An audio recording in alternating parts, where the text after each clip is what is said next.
津の停留所を行ったり来たりしております。この京都七条はその真ん中にあたりまして、明治村2丁目です。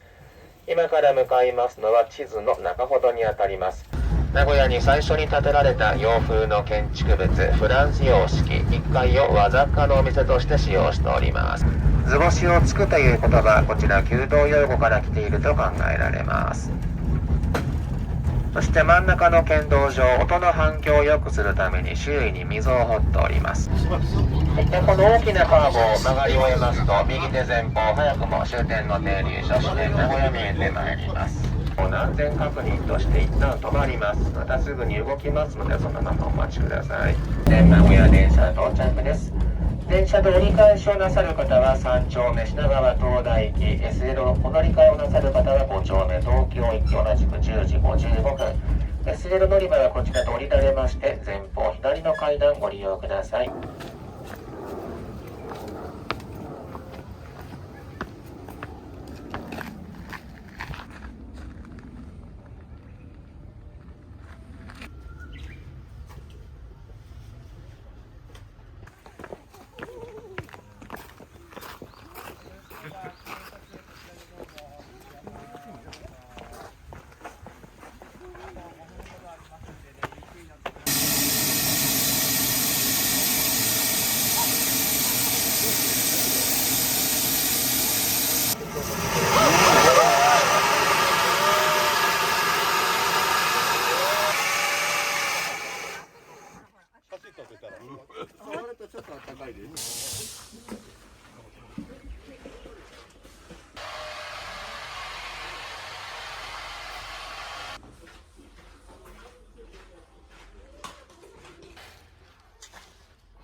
ハ